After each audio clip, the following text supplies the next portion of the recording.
Daniel Muñoz es un gran investigador del fenómeno OVNI, y de las leyes ocultas. En este momento Daniel está en México DF, si no me equivoco. Este, ¿Correcto? y bueno, yo quería comentar que tuve la suerte de conocerlo. ¿En qué año fue Daniel? En el 2009, por ahí, más o menos. Yo creo que sí. Tú estuviste en el Congreso de Buenos De OVNI, Aires, el que hicimos en el claro. Teatro Coliseo. Eso fue en el 2006, si no recuerdo mal. Así que 2006, por ahí. sí. Después en el Sí, 2009 sí. tuvimos algunas reuniones Eso. esotéricas. Eso, así es, exactamente. Antes que Ah, nada, Danielito, contame cómo está la situación de esta cuarentena y pandemia, ¿no? Entre comillas, ahí en México. bueno, yo creo que un poco menos grave que allá con ustedes en Argentina. Déjame quitar esta cosa de aquí. Porque en Argentina a ustedes los están poniendo, y estoy moviendo yo un poco la cámara. Ahí está. En Argentina ustedes los están poniendo en una circunstancia prácticamente de golpe de Estado, casi casi, en una cuestión de toque de queda. En algunas ciudades en México está ocurriendo, no es exactamente así. Nosotros podemos circular libremente e interprovincialmente y ustedes no. Yo de hecho, desde que empezó toda esta situación, esta circunstancia, yo no me he detenido, he estado viajando, he estado moviéndome, precisamente porque es mi trabajo, me implica viajar como terapeuta, como conferencista, y sobre todo porque como terapeuta voy ayudando a las personas que tienen estos padecimientos, no solamente este bicho que yo no nombro por ningún motivo, sino pues cualquier otra situación que a nivel emocional puede ser compleja para las personas y ahí es donde yo entro. Entonces yo de alguna forma, incluso si tuviera necesidad, cosa que no ha pasado, gozo, bueno sí, una ocasión sí pasó, gozo de alguna forma de inmunidad para poder moverme, pero no es tan grave como allá. De hecho, yo planeaba ir a Argentina para este mes precisamente y no fue posible precisamente porque habría aterrizado en Buenos Aires y no habría forma de moverme de Buenos Aires a Neuquén, por ejemplo. No había esa forma, no existe todavía. Se necesitan, hasta donde me lo han informado, los permisos interprovinciales y todo el tema. Así que habría sido prácticamente un viaje de, sí, de conocer Buenos Aires, que me la sé de memoria, que me encanta, pero nada más. Entonces es mucho más abierto en este minuto.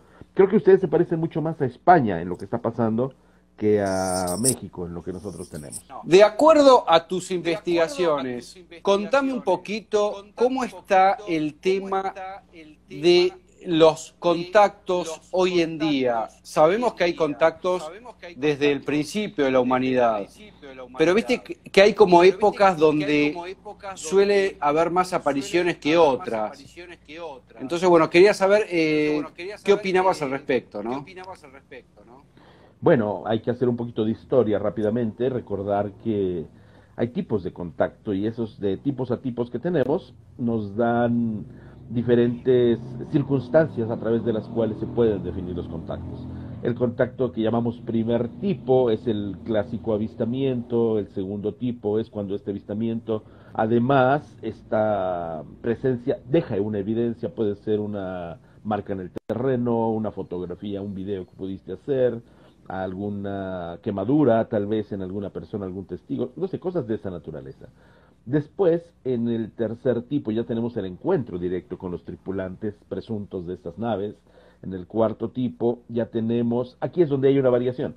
Hay quienes establecen que el cuarto tipo son las conocidas como abducciones. Yo establezco el cuarto tipo todavía cuando esa interacción que ya existe empieza a ser totalmente biunida. O sea, este contacto no nada más es ya te me viste, y yo ya te vi, y ya me viste cómo me fui en la nave y eres feliz y contento y todo. No. En este caso es más una situación en la cual empieza la interacción, ya empieza una comunicación. Este cuarto tipo. El quinto tipo son esas famosas abducciones y en el sexto tipo tenemos algo que se conoce como personificación. O sea, tú ya empiezas de alguna forma a canalizar, a ser el intermediario, el transductor de estas inteligencias y pueden de alguna manera pues hablar a través de ti y personificarte. Entonces, aquí lo interesante es que hemos tenido esos contactos todo el tiempo, unos más que otros, Y sí, efectivamente, dentro de lo que yo he podido ver desde hace ya todos estos 37 años que llevo viajando por el mundo y pues más de 40 trabajando con este tema, en estos 78 países que me tocó ir, visitar, conocer, poder fotografiar, hay una enorme cantidad de estas evidencias que revelan claramente la presencia de estos seres y de estas inteligencias con sus naves, así, tal cual, puedo decirlo con sus naves. Voy a quitarle lo de presunto que usamos en el periodismo. Entonces, aquí, mi querido amigo, lo interesante resulta que esto ha sido repetitivo, constantemente, como muy bien lo dijiste, se fue dando como por ciclos, ciclos y ciclos, y vinieron casi siempre a hacer que de alguna manera la historia de la humanidad se moviera hacia otro lado. Esto porque claramente nuestros propios congéneres de todos los tiempos, nuestros ancestros, a veces han equivocado los caminos o han sido correctos hacia cierto punto, pero no hacia otros, que ponen en riesgo la trascendencia de la humanidad. Ahí es donde ellos entran. Ellos no entran por alegría, no entran por morbo, por querer saber cómo estamos hechos, no, entran directamente porque forma parte de una programación perfectamente establecida, directa, que busca concienciar a la humanidad en cuanto a tres cosas. Uno, que somos sus hijos. Dos, que nosotros somos los responsables de este planeta. Y tres, que de nosotros y de nuestra participación a través de este planeta podremos colaborar dentro de esta, vamos a llamarle así, fraternidad de galaxias, de mundos que existen, precisamente para el día de mañana también nosotros crear vida.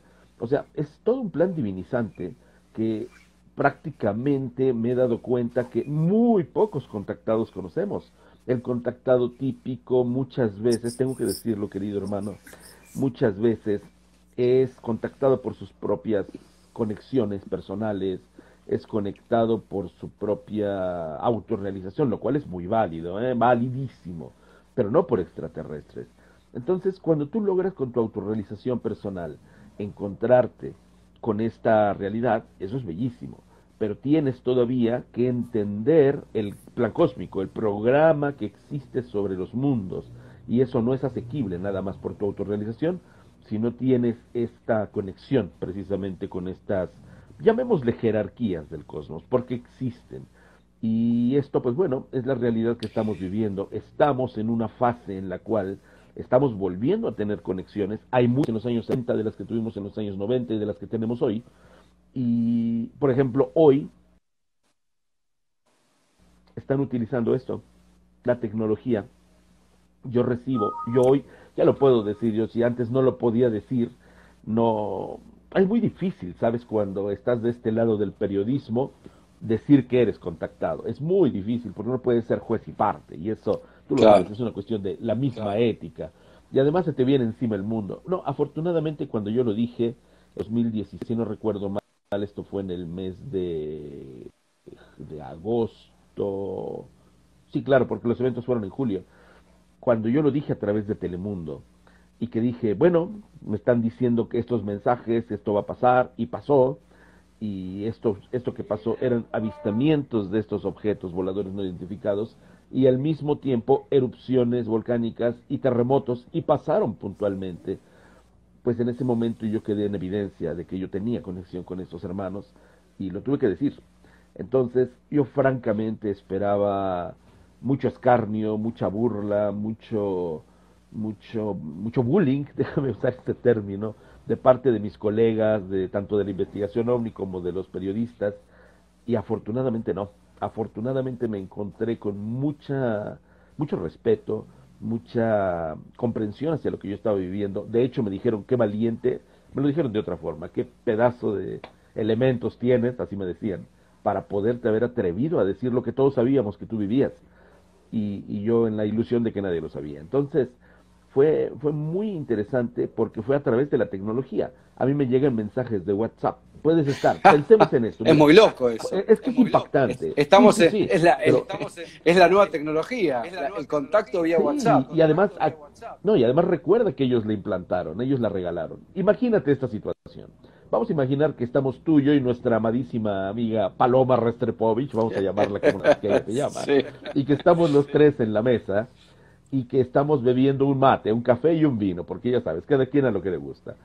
Y de repente, estando así, te suena tu teléfono y tú ves el teléfono y resulta que dice que es Daniel Muñoz que te está llamando, te mandó un mensaje. Y después a Paloma, perdón, a mi querida Paloma, le llega un mensaje del señor Lisica. Y después a mí me llega un mensaje de la bella Paloma. Y los tres vemos y resulta que los tres tienen una comunicación diferente y a los tres nos están hablando estos hermanos, estos señores de las estrellas, sin que tú, yo y ella hubiéramos tocado los teléfonos. Así me ocurre. He tenido los testigos, han vivido estas circunstancias conmigo, nos quedamos así como, pero son cosas precisas. Incluso una ocasión me dijeron, Daniel, sal ahora. Esto fue en Ciudad Juárez, Chihuahua, en el año 2017. Me dijeron, Daniel, sal ahora, vamos a pasar encima de donde estás. Nos vas a poder grabar. Y lo hice, y salimos, y ahí estaban, y los grabamos. O sea, ya era descarada esta situación. Ya, o sea, me estaban dando decimos en México, la patadita de bienvenida al mundo del contactismo de una manera abierta, clara, y pues tuve que hacerlo de esta manera. Entonces, cambió, si te das cuenta, ya no es el típico contacto a través de la telepatía, que siguen existiendo, claramente, sino que ahora utilizan estas tecnologías de una manera impactante. Tanto es así, hermano mío, que yo llevo ya casi 4 años haciendo un hangout cada noche, casi cada noche, en mi canal de Facebook, Daniel Muñoz Tobar, y esto por allí del año... No, pues es que casi fue al principio. Empecé a transmitir y sorprendentemente, o sea, sí, sorprendentemente, comenzaron a llegarme mensajes al mismo momento y contemporáneamente que yo iba transmitiendo para meterse dentro de la transmisión. Entonces, pues yo lo que hacía era reproducir los mensajes del WhatsApp, pero tú puedes decir, bueno, eso puede ser coincidente, ya los tenía grabados. Pues no, hermano, llegaron al nivel de interactuar con el público contestándoles preguntas. Decía, por ejemplo, hoy abrimos nuestra presencia para todos. Entonces vamos a seleccionar las preguntas, solo las que no son morbosas, las que tengan un contenido profundamente espiritual y que sean de alguna manera para todos, las responderemos. Bueno, respondían 50 de un auditorio que tiene de ciento y tantas personas, y me tocó algo muy simpático. Tengo un amigo, X, vamos a llamarle Juan Pérez, y Juan Pérez lo tenía a través del WhatsApp, por otro lado, y me dijo, Dan, ¿crees que puedo preguntar algo? Pero él me lo preguntaba porque no podía con él conectarse a través del Facebook. Y cuando me dijo esto, me llegó un mensaje de ellos. Y entonces le dijeron, querido Juan Pérez, tu relación con los animales, bla, bla, bla, bla, bla, bla. Y entonces Juan se quedó, dice, yo ni siquiera había hecho la pregunta y esa era la respuesta que yo estaba esperando. Ese es el nivel de comunicación que hoy se está estableciendo. Va mucho más allá, no establecido por nadie, prácticamente conoceré una red porque fue una red, esto te lo debo decir. Esto que empezó a pasar en 2017 fue paralelo con otras publicaciones en otros lugares del mundo. Tanto es así que yo decidí no transmitir algunas cosas porque una chica de España, debo decir su nombre, se llama ella Isabel García García, empezó a recibir exactamente las mismas comunicaciones que yo. Somos alrededor de 1500 personas en todo el mundo que estamos recibiéndolas cada cual en sus idiomas. Y esto, cuando yo lo pude ver publicado en Facebook, me sorprendió muchísimo. Dije, esto es exactamente lo mismo que yo acabo de recibir. Eso lo habrá recibido, pon tú, a las 12 del día y a la 1 de la tarde estaba publicado en Facebook por otra persona de España. Yo le escribí a la querida Isabel, que estamos en muy buenos términos, por eso lo puedo decir. A Isabel le dije, oye Isabel, acabo de ver este mensaje publicado en tu página, mira lo que me acaba de llegar a mí. Y me dijo, ese es mi mensaje. Y le volví a mandar otro y me dice, es que ese también es mi mensaje. Ya son 2 veces que decía mi mensaje. Entonces yo les dije a estos señores, a los ancestros, así les llamamos, dije, ¿saben qué? Evítenme tener que decir no, porque yo no quiero que haya problemas de que dicen que alguien se plagió algo. Yo no quiero hacer eso. Así que humildemente me hago hacia atrás, le dejo este paso a esta dama a la que publique, y yo con todo gusto republicaré sus publicaciones, cosa que hacemos hasta el día de hoy. ¿Sabe lo que Una cuestión de honestidad nada más, hermano. ¿Sabes lo que pasa, Daniel? En líneas generales tenemos que bajar el tema del ego, porque lo que te puedo decir a nivel astrológico, viste que bueno que yo soy astrólogo, que en estos momentos esos eventos que antes hace ponele, no sé, 100 años, tardaban muchísimo tiempo en materializarse, hoy puede llegar a ser cuestión de minutos, porque todo es Sí, muchísimo más rápido. Este, mucho más. O sea, es instantáneo prácticamente. Entonces, esta situación, bueno, yo no quise discutir, te lo digo realmente, decidí hacerlo de esa manera, me hice a un lado, lo digo humildemente, así, con esa palabra, humildemente, porque no quería caer en esta circunstancia rara, porque yo también los estaba recibiendo.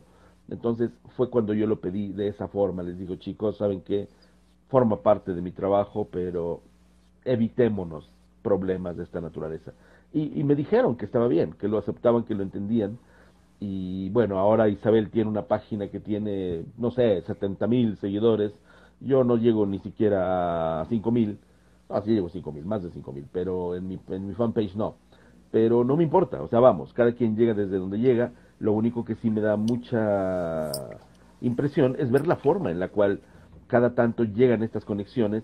Y sí, claro, siguen existiendo los mensajes canalizados por personas que son los que tienen menos interferencias, sin duda alguna. eso seguro. Y en este momento, sí, sin duda, porque la tecnología como quiera puede ser intervenida, pero una persona que está en su centro no. Ahora te hago una pregunta, Daniel, vos como investigador, y nosotros también, no sé si vos te acordás que en el año 2006 nosotros en la productora abrimos el departamento de investigación y hemos hecho Sí, algunos sí, viajes claro. para ver si podíamos llegar a cierto contacto. Y desde un punto de vista, te diría, audiovisual, siempre nos dio bronca que los documentos audiovisuales de fotos y videos sobre ovnis parecen truchos. Nunca se ve Ujú. algo bien concreto, es algo de locos. ¿Qué Sí, opinas? mira, yo lo entiendo porque a mí me pasó desde el 94, 92. Yo empecé a hacer investigación formal desde 1984. Y ya para tener niveles de televisión en los 90 empecé a hacer todo este trabajo. Y claro que te enfada, porque de alguna manera esta, pues la calidad que nosotros requerimos para televisión es muy superior a lo que podían entonces tener las camaritas VHS, que eran las que teníamos. Entonces, bueno, camaritas no, camarotas, eran inmensas las cámaras VHS. Pero de ahí empezamos a darnos cuenta de que era prácticamente imposible, dado que son eventos fortuitos, salvo, escucha, salvo que como en el caso de nuestro querido amigo Sixto Paz, hubiera como un anuncio de va a haber este avistamiento y ahí está todo mundo preparados con iluminación, con cámaras profesionales, balanceadas a blanco, sabes, todo lo que se debe hacer profesionalmente en las cámaras, pero hermano mío, ¿cuántas personas? Es más, vamos a hacer una encuesta de quienes nos están viendo, ustedes amigos que nos están viendo, muy buenas tardes, no los he saludado, beso, abrazo y bendiciones de luz para todos.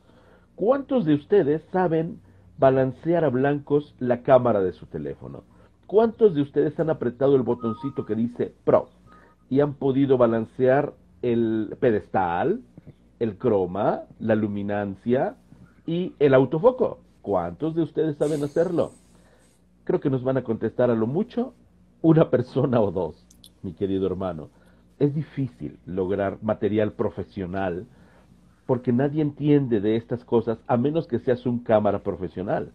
Por ejemplo, para deportes tienes que utilizar el shutter speed en 10,000 cuadros por segundo, no como lo usamos normalmente, porque si no vas a ver una mancha. En cambio, esas son 10,000 fotografías por segundo. Y para usar el shutter speed necesitamos una iluminación excelente. Por esa razón, los estadios de todos los deportes tienen una iluminación que parece el sol, porque necesitan gran Sí. iluminación las cámaras. Yo tengo en mi poder una cantidad enorme, pero obviamente no son para nada la mayoría. Y en líneas generales te diría que hay mejor material fotográfico que de video. De hecho, Claro, porque la fotografía es mucho más asequible desde hace muchos más años antes que el video, por esa razón sencilla. ¿quién podrías decir que fue el primer contactado, digamos, por lo menos del siglo XX? Ah, es que hay muchos. Hubo una oleada muy grande de contactistas con Daniel Fry, George Adamski, Narciso Genovese, Howard Mengen, Cedric Allingham, pues estos Estos, de alguna forma, o sea, obviamente de los conocidos de los últimos tiempos en el siglo XX, estos sin duda alguna. Hay algunos más. Enrique Mercado Orue, este hombre de Brasil, Antonio Vilas Boas, Eh, desde luego mi queridísimo amigo Pedro Romaniuk. O sea, sí tenemos una enorme cantidad, pero casi todos fueron al mismo tiempo. Eugenio Siragusa, desde luego, en los años Siragusa, 50, ese, sí, sí. desde luego, que es mi padre espiritual, a él siempre lo voy a reconocer como tal. Entonces, sí, sí hubo, pero antes de ellos hubo otras personas, antes de Adamski, antes de todos ellos, pero ya son de mucho tiempo atrás, del siglo XVIII, del siglo XVII. Por ejemplo, en el libro de los prodigios se habla de Tito Livio cuando pudo ver este enorme escudo volador, que así está determinado, y en los dibujos ves un escudo volador que además fue inmortalizado y acuñado en una moneda del tiempo de Tito Livius.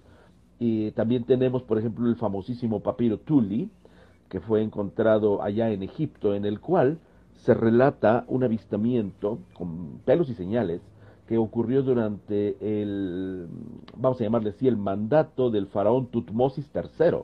Y hablan de este disco resplandeciente que se encontraba en los cielos durante 2 días, etcétera, etcétera. O sea, del siglo XX te podría decir esos nombres, pero hay más, no son para nada los primeros. De hecho, ya era muy viejo el contactismo cuando estas personas eran niñas. Entonces, pues Eh, sí, podríamos poner esos nombres. Y hay sin duda mil más que no conozco. Te hago una pregunta. ¿Vos cuáles podrías decir que son los lugares donde se han visto más naves o ha habido más contactos?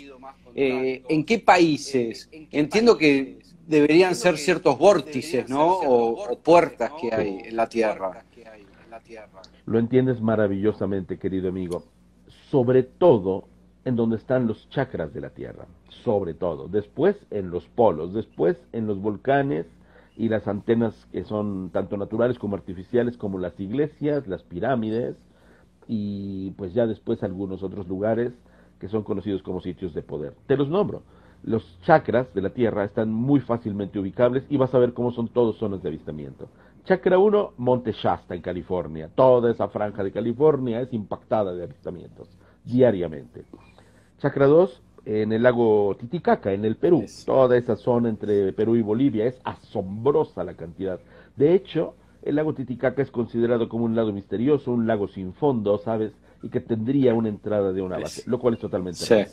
En el chakra 3 estamos hablando de Australia, del monte Uluru, la roca de Ayers, ese inmenso monolito que es la parte alta de una inmensa cantidad, un depósito natural impresionante de obsidiana y de piedras de este color negro, todos, dermatita, turmalina, que está allí en el centro de Australia y que constituye el chakra 3. El chakra 4, que está en Stonehenge, en Inglaterra, exactamente, pues es obviamente no solamente la zona de avistamientos más intensa de Europa, sino además donde aparecen los agrogramas, los crop circles. Después está el chakra 5, que es uno de los más conflictivos del mundo, que es el chakra, fíjate, el chakra de la garganta, el chakra de la sanación, el chakra de la expresión y el chakra de la creatividad, que está en una franja entre Egipto y Palestina, Tierra Santa, todo ese sitio que siempre ha estado entre guerras y todo eso, es una zona muy caliente de avistamientos. Claro. El chakra 6, que es un chakra muy especial en la Tierra, es un chakra móvil, que ha estado en el Tíbet, ha estado en Alemania, ha estado en Rusia, hoy está en México y abarca una franja entre estos volcanes que son muy conocidos en el mundo, el Popocatépetl y el Iztaccíhuatl, hasta la zona maya, o sea, prácticamente la mitad de México, así alargado, ese es el chakra 6, y el chakra 7 que está en el monte Kailas, allá en la cordillera de los Himalayas y todo aquello, en el Tíbet. Entonces tenemos bastante zona de avistamientos en todos estos lugares, y de ahí súmale los sitios de poder, el Cerro Uritorco ahí en tu país, en nosotros Tepoztlán, Tehuacán, en el Triángulo de las Bermudas, allá en esta zona de Rusia donde se vieron los ovnis con los niños, Boroñez y todos esos lugares.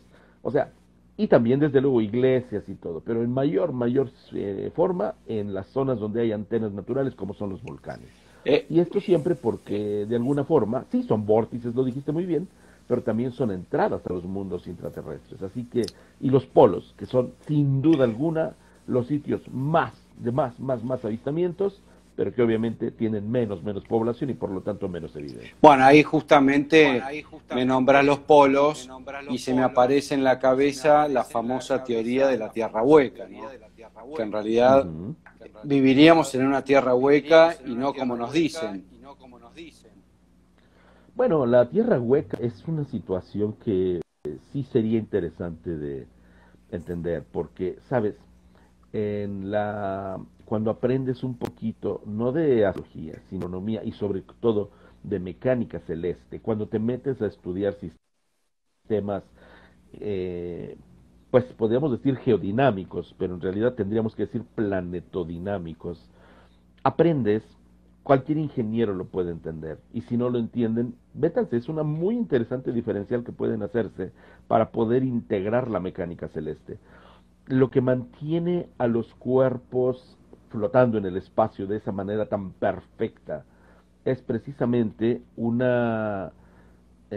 ¿cómo llamarle? Una resonancia electromagnética que tiene que, sí, siempre guardar un equilibrio. La ley de la física que habla de precisamente de la mantención de este equilibrio, que es muy semejante al equilibrio de Pascal, por ejemplo, en los líquidos, habla de cómo estos planetas requieren, fíjate muy bien, de tener el sistema giroscópico para poder mantener ese equilibrio. Por eso requieren de estar en rotación o en movimiento. Y date cuenta, tanto estrellas como planetas están girando unos alrededor de otros, y los que no están girando están moviéndose como los cometas, como los asteroides y así. Entonces, por esa razón, si viajas en el espacio, necesitas una protección, y esa protección es el campo electromagnético, que al mismo tiempo, estando dentro de este huevo electromagnético que trabajaría con la ley del solenoide en el cosmos, te está generando a su vez una gravedad artificial dentro de la nave. Entonces, teniendo esa gravedad, tú puedes ir tomando el café tranquilamente a 4 veces la velocidad de la luz y no se te chorrea, ni te vas a sentir el frenón ni nada por el estilo. Eso hay que empezarlo a entender.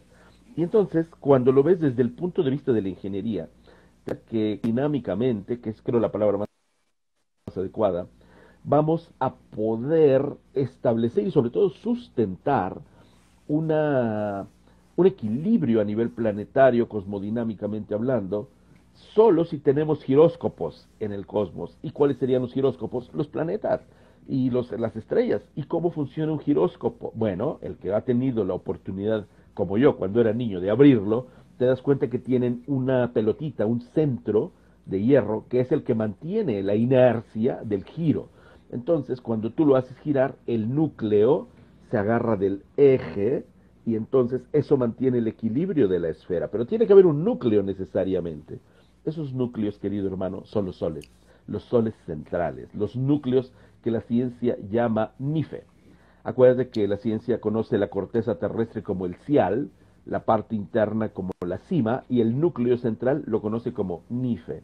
NIFE porque dice que está hecho de níquel y fierro, el cial porque es de silicio y aluminio sobre todo, y la cima porque es de silicio y magnesio. Entonces, si lo vemos por la ley de correspondencia que nos enseña que como es arriba, es abajo, si tú ves un giróscopo y pones un sistema de giroscopios trabajando de esa manera, vas a ver, sobre todo si son magnéticos y están generando un campo magnético, van a tener necesidad de estar girando, pero merced a la relación que existe entre el eje, el núcleo ignocósmico, y el anillo magnetoesférico, que sería algo así como el aura de los planetas, y que en los planetas se conoce como las franjas Van Allen. Entonces, date cuenta cuánta ciencia hay detrás. Por eso, cuando yo escucho que dicen cosas tan absurdas como la Tierra es plana, o ahora lo que acabo de publicar en el Facebook, de que la Tierra ya le vieron forma de dona, o sea, yo ya mira, ya no tengo más cabellos de tanto que me los he jalado de escuchar semejantes barrabasadas, de que están carentes por completo de conocimientos científicos de los más básicos, hermano. Sí, ¿sabes lo que pasa, Daniel? Yo creo que en este momento que estamos te diría en los primeros años del siglo XXI, que tiene que ver con años de desinformación, la gente está desconfiando mucho. Entonces por eso surgen teorías de todo tipo. Después habrá que corroborarlas, ¿no? Por otro lado, acá estaban preguntando mucho sobre el Área 51, que sería como este lugar que todo el mundo conoce de importancia, como ese avistamiento de Roswell y qué sé yo. ¿Qué puedes decir del Área 51? Bueno, las 4 veces que yo tuve la oportunidad de estar en las reuniones del Área 51, las 3 primeras tuve la oportunidad, porque esto, mira, yo durante muchos años fui miembro de este International UFO Congress, que sigue todavía vigente en los Estados Unidos y siempre se ha hecho en la zona de Nevada, en la zona de Nuevo México, en esa zona, en Arizona en un momento dado. Y esta situación, esto me permitía, estando allí toda la semana, porque es un congreso de toda la semana, el miércoles en la noche siempre se organizaba una excursión a este restaurante que se llama el Little Ale Inn, que está en este pequeñísimo pueblo que se llama, y que es desde donde tú puedes ver perfectamente el Área 51, desde lo alto de las montañas. Es un restaurantito así, chiquitito, chiquitito, con una comida infame, pero muy buena para Fernalia. Ahí me tocó ver los ejercicios que estos objetos, que claramente es tecnología terrestre, porque copian la tecnología extraterrestre, realizaban en el desierto de Nevada. Y lo podías ver el objetito, cómo llegaba, cómo aterrizaba como avión, pero cómo se elevaba como una nave. O sea, asombroso, eso lo grabamos, eso todo lo tengo yo grabado. Pero son cosas terrestres, es tecnología conseguida a través de la retroingeniería. La última vez, que fue la cuarta vez que yo intenté ir, ya no fue posible, fue mi amigo y colega Jaime Maussan, él y yo trabajábamos ya juntos, y se hizo precisamente el reportaje del Área 51. Y yo no fui, yo me quedé en donde era el Congreso, y él, desde luego que no pudo entrar, se acercó a donde están esas indicaciones que dicen que es uso de la fuerza permitido y que no puedes entrar, y ahí estaba el jeep detrás, y sabemos que el pobre Jaime, pues obviamente tenía ese temor obvio, pero hizo la entrada y la salida del reportaje. Conocí a varias personas que sin embargo estuvieron dentro, bastante buenos amigos. Uno de ellos fue muy polémico en sus años. El nombre es Bob Lazar, seguramente lo escuchaste nombrar. Bob Lazar afirma haber trabajado dentro de la nave. Él estuvo disponible para una entrevista conmigo allí en su casa, precisamente en Las Vegas. Él vivía en Las Vegas. Yo vi despegar el avión en el cual se iba el personal del Área 51, despegaba todas las mañanas temprano, a las 6 de la mañana. Era un avión de un color Southwest, que es un color acre, así ocre, pero sin letreros. Eso era todo. Y ese era el avión que iba todos los días al Área 51 y regresaba a las 8 de la noche. Tengo recibos del 51, hermano. Tenemos algo que es real, que existe, que está ahí, y que era durante años, en este momento no lo es más, una especie de silo de recuperación de este tipo de tecnologías, pero no era ni la más importante, única.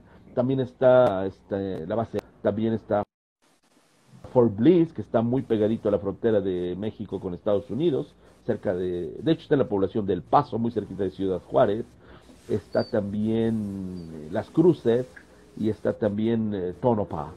Todas estas bases fueron en su momento receptoras de tecnología de esta naturaleza, pero lo que conocimos como rock y como todo esto, en realidad uno llegó a la base Edwards, y de ahí empezaron a moverse en otros lugares. No, fue ya el último subterfugio de todas las tecnologías, de la cual, por ejemplo, se pudo, lo que se recuperó en Varginha, del estado, si no recuerdo mal, es Minas Gerais, en Brasil, ese incidente Varginha, muy bien investigado, colega, además, llevar, yo tuve la oportunidad de estar en Varginha, había mucho todavía de esta situación que había ocurrido. Recuerda cómo estos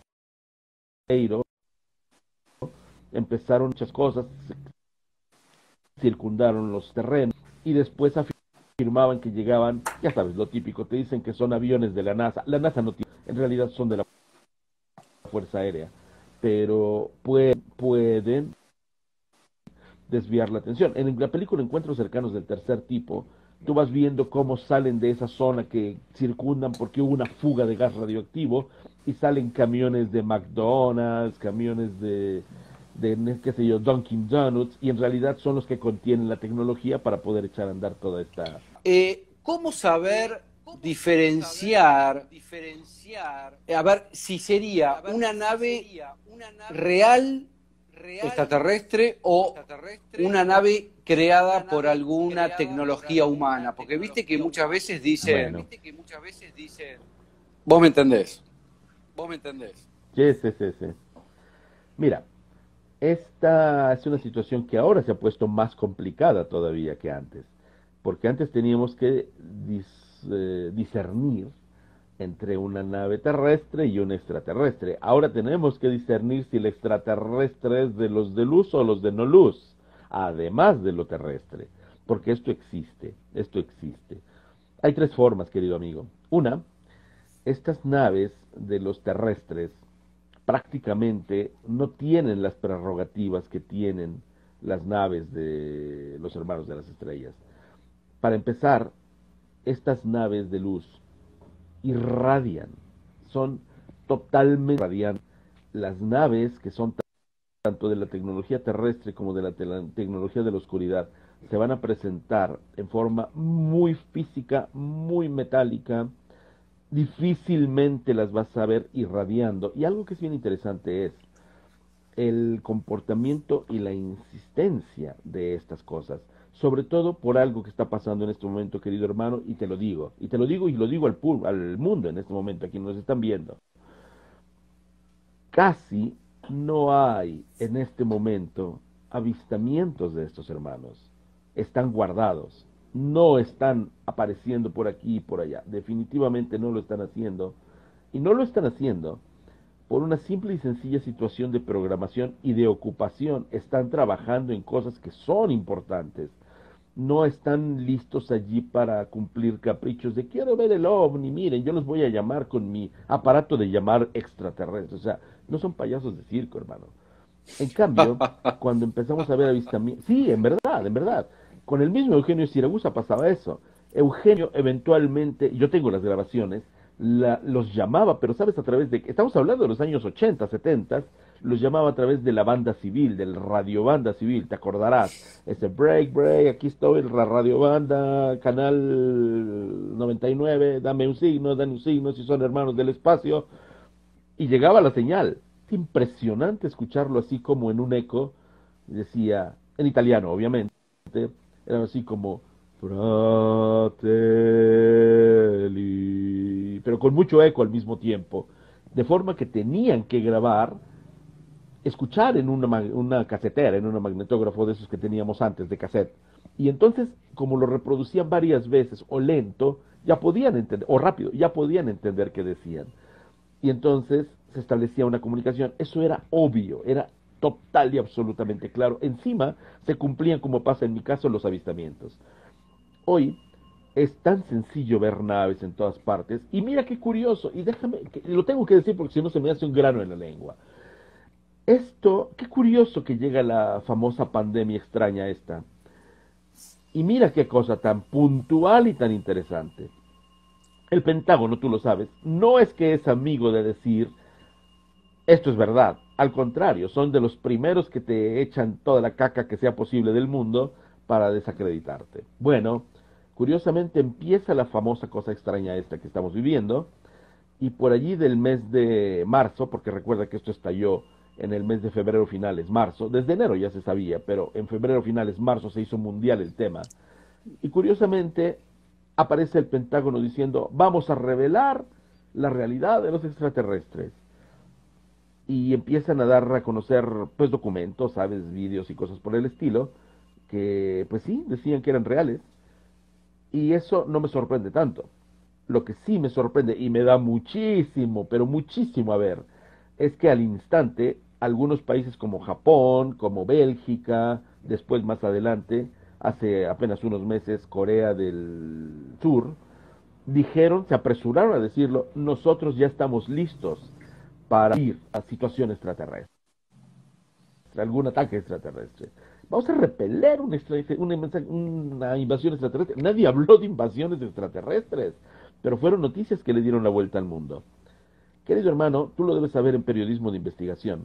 Hay una regla de oro que dice que si algo suena mucho, fíjate bien, y que todos ustedes que lo están viendo esto, estos 49, 50 que estaban aquí, apréndanselo. Si algo suena mucho y tiene prácticamente cero censura, ya pueden dudar de su autenticidad. Casi seguro es información pagada. Esto, a través de mis casi 40 años de investigación, lo he confirmado una y otra vez. Información que hay por todas partes, por ejemplo, la ley de atracción, por ejemplo, el fin del mundo de 2012, por ejemplo, esta cosa que estamos viviendo, por ejemplo, aquello que vivimos hace muchos años en México, que fue esta situación del H1N1, etcétera, etcétera, el terrorismo, etcétera, etcétera. Si se dan cuenta, aparecen por todas partes. Hoy es casi un deporte entre mis colegas de los medios de comunicación decir el número de infectados diario. Tenemos nuevos, tenemos esto, tenemos lo otro. ¿Por qué tanto afán en estar insistiendo en esa tontería? ¿Por qué tanta tontería de esta naturaleza? ¿Por qué dejaron de ser importantes las telenovelas, los culebrones, como les llaman en España, los partidos de fútbol, la serie mundial, que ahorita están en 5 juegos, están ganando, no sé, una cosa así por el estilo, 3-2 los Dodgers? Ya no es importante. Ya tampoco son las Olimpiadas importantes, ni el Mundial de Fútbol. Ahora es saber si hay más o menos infectados de esa estupidez. Che, La verdadera pandemia es la ignorancia y el miedo, hermano. escuch Esto es sistemas de desinformación que hay datos. totalmente. ¿Quieren saber? Vayan a leer directamente a los que saben. En internet seguramente van a encontrar un libro que es del señor John Naisbitt, así, Naisbitt, que se llama Megatendencias. Y o lean el informe Cometa también. El informe Cometa, que fue una revista que salió en toda Francia en su momento, en el año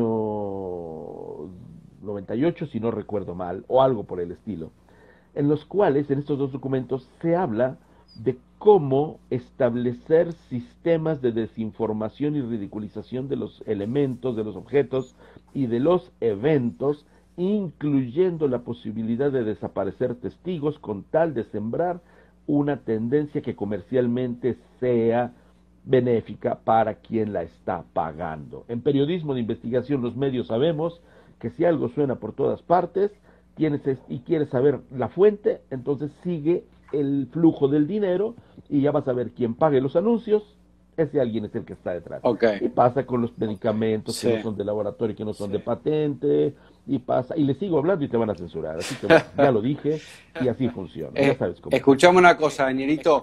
Se supone que hay por lo menos 36 razas de extraterrestres dando vueltas en la Tierra.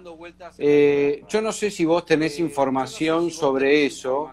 Y además se me ocurre que también por ahí ciertas naves que se vean serían hologramas. Sí, sí, totalmente. Las dos cosas. En la primera te quedaste pero súper corto, hermano. En este momento puedo decir que gracias a todo lo que yo obtuve de mi queridísimo amigo ya difunto, el ex sargento mayor de la OTAN, Robert Dean, yo estuve en su casa, fui su huésped, tuve acceso a toda su increíble biblioteca, a toda esa información impresionante que él tenía como exdirector de la OTAN. Imagínate, es la casa del estratega militar de las guerras de Corea, Vietnam, Laos y Camboya desde el lado europeo. Nada más, nada más. Y era el director de la oficina que se llamaba SHOC, una oficina que se llama SHOC dentro del SHAPE de la OTAN. O sea, estamos hablando de alguien que tenía credenciales. Estando en su casa pude ver esos documentos en los cuales había un informe que se llamaba Assessment, valoración, avalúo. Este assessment establecía que éramos visitados por 4 razas. En ese entonces, estoy hablando de los años 60 y tantos. Al final, cuando fue escrito, después en el 74, se hizo la revisión. 4 razas, no, perdón, antes de las 4 razas. Primero, la primera cosa era que éramos visitados por inteligencias extraterrestres. 2, que estas inteligencias eran profundamente superiores tecnológicamente hablando a la humana. 3, que ninguna de estas razas era hostil contra los humanos, y lo que más los inquietaba a los militares es la cuarta, que había 4 razas de todas estas que tenían registradas, que eran más de 20 en ese momento, en los años 70, 4 razas eran idénticas a los seres humanos. ¿Te puedes imaginar lo que eso significaba para la seguridad militar? Podía ser que estabas durmiendo con el enemigo, no lo sabías. Esto está en documentos oficiales que tengo en mi poder y que vine divulgando desde los años 80. Entonces, eso cambió, porque obviamente todas estas cuestiones de estos estudios fueron actualizándose. Hoy tan solo te puedo decir que sobre la Tierra están registradas, estoy hablando de fuentes militares, no estoy hablando de investigación hecha a través de Internet, no, estoy hablando de fuentes militares con las cuales yo tuve el acceso y con las cuales sigo en contacto. Por ejemplo, mi amigo Clifford Stone. Clifford Stone, estaba mi amiga Paula Harris, de Italia, acaba de estar con él en Roswell, en su casa, ya está mucho más gordito, más viejito, más canoso, mandándonos saludos, ¿sabes?, a través del Internet.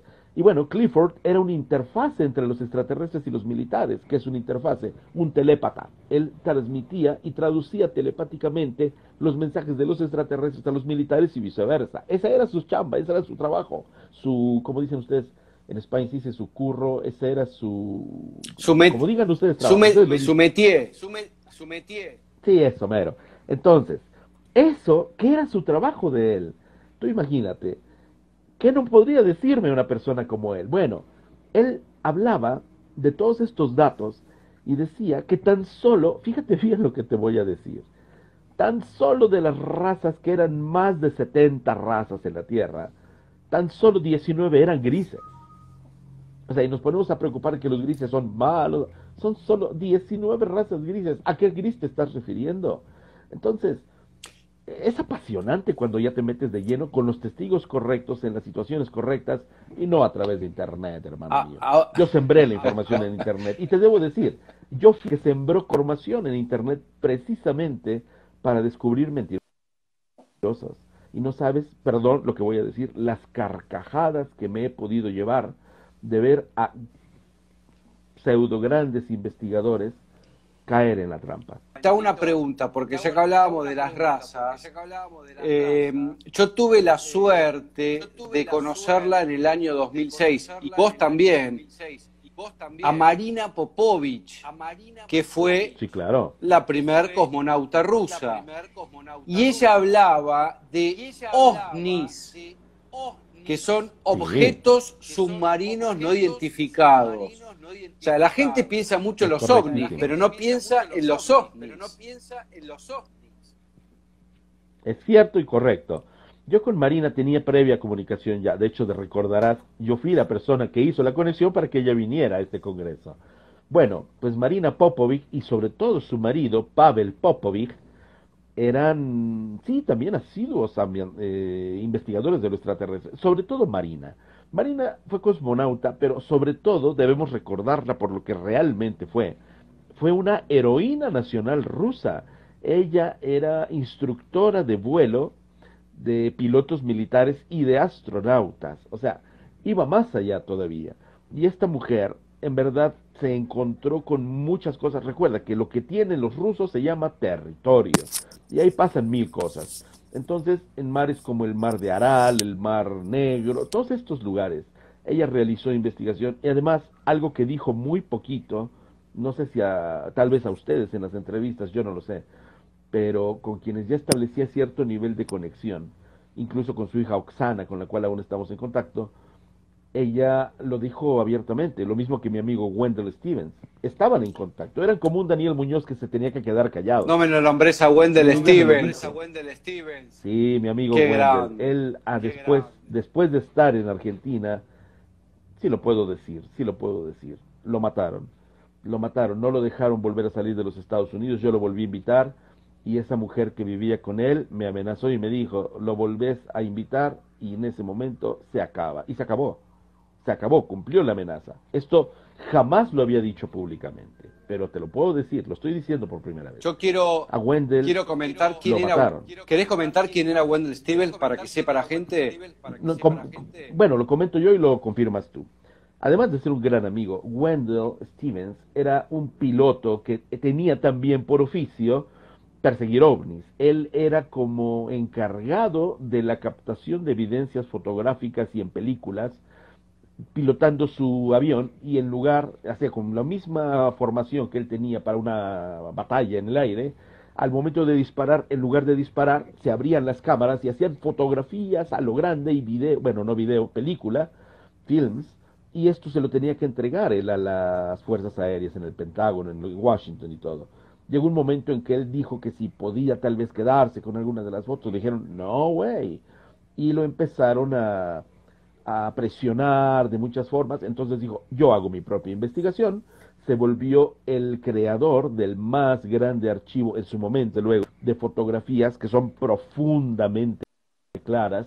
Yo tengo ese archivo de ovnis de todo el mundo y fue conocido precisamente por eso. Después, obviamente, las mismas autoridades que él sirvió tan amorosamente, porque él era verdaderamente un patriota de los Estados Unidos, lo escarnecieron a través de acusaciones de abuso sexual, pedofilia, tonterías y medias de esta naturaleza, lo cual nada era cierto. Y lo restringieron. Él vivía originalmente en Tucson, allá en Nuevo México, tuvo que cambiarse y bueno, yo tuve el gusto de conocerlo, tanto él como a Bob Dean, eran grandes amigos, vivían en la misma ciudad y curiosamente a los dos fueron sus esposas las que los boicotearon, las que los pusieron así. Pero era el grande, grande, grande coronel Wendell Stevens y viajó por el mundo conociendo contactados. Por cierto, él fue el que promovió este caso precioso e increíble de Edward Billy Mayer allá en Suiza, Bueno, a quien ahí tuvimos está el gusto el nosotros famoso Billy Mayer. de... Sí, el famosísimo, que a nosotros nos tocó en 1998 a poner frente a las cámaras, después de 14 años de que él se... La última persona que lo entrevistó fue Wendell Stevens, y el que siguió fui yo, con Jaime Maussan. A mí me tocó ser el que organizó todo ese viaje. Entonces, tú imagínate qué niveles tenía Wendell. Pues este hombre precioso me confesó antes de morir que él vivía un contacto, que su contacto lo tenía en Costa Rica, que tuvo que estar en el volcán Poás, estaba entre el Poás y el Villarrica, donde él se encontraba con estos hermanos y que él tenía la intención. De hecho, me dijo, Daniel, a ti te voy a dejar todo lo que yo tengo porque eres la única persona en la que confío en este momento. Y lo mataron. Sí. ¿Podés Grave, comentar quién fue y si tenés alguna noticia de este personaje que a mí me llama mucho la atención, que es Giorgio Bongiovanni? Bueno, últimas noticias las tuve hace años. Giorgio Bongiovanni, hago una brevísima biografía. Es un joven italiano que en 1989, el 2 de septiembre, vivió una experiencia muy importante para su vida, que es la de los estigmas. Los estigmas del Cristo, sabes, las marcas de la crucifixión en las manos, después se reprodujeron en sus pies, después en su costado, después en su frente en forma de una cruz. Él era discípulo, como lo fui yo, de Eugenio Siragusa. De hecho, éramos parte de este grupo que trabajaba con Eugenio. Éramos corresponsales y él junto con su hermano Filippo eran los editores de la revista Non Siamo Soli, que era un periódico en el cual yo colaboraba desde México y que pues hacíamos juntos. Giorgio cambió por completo la línea de su vida y su dinámica desde que llegaron los estigmas, porque son estas heridas que están ahí 24 horas sangrando. Y bueno, estás hablando con la persona que le dio más difusión en este planeta Tierra. Fui yo el responsable de que fuera conocido en tu país y en tantos lugares, en Uruguay, en Chile, en Estados Unidos. Lo promoví para que lo lleváramos a Alemania, a tantísimos lugares. O sea, mi trabajo fue muy de promover, de hacer. Yo hice el documental, el primero que se hizo. Después ya hubo una serie de manejos por ahí de personas que también fueron mis amigos, pero pues que obviamente perseguían intereses económicos. Y el documental que yo hice para Televisa, que se llamó, era el programa 60 Minutos, que es un programa de investigación extraordinario, dirigido por Jaime Maussan en su momento, era cuando yo entré en televisión de esos niveles ya. Eso fue mi primer programa, de hecho. Se llamaba El secreto de Fátima, los estigmas de Giorgio Bongiovanni. Así fue publicado, 3 veces al aire. Y de ese mismo programa me lo llevé a Sudamérica. Era el programa que transmitíamos, que hablaba de la historia de este hombre. Él tenía por objetivos, tres particularmente. Uno, viajar por 24 ciudades, hablando de los ángeles de ayer, extraterrestres de hoy. Dos, señalar el rostro de Cristo, así lo decíamos. Y tres, dar a conocer el secreto de Fátima.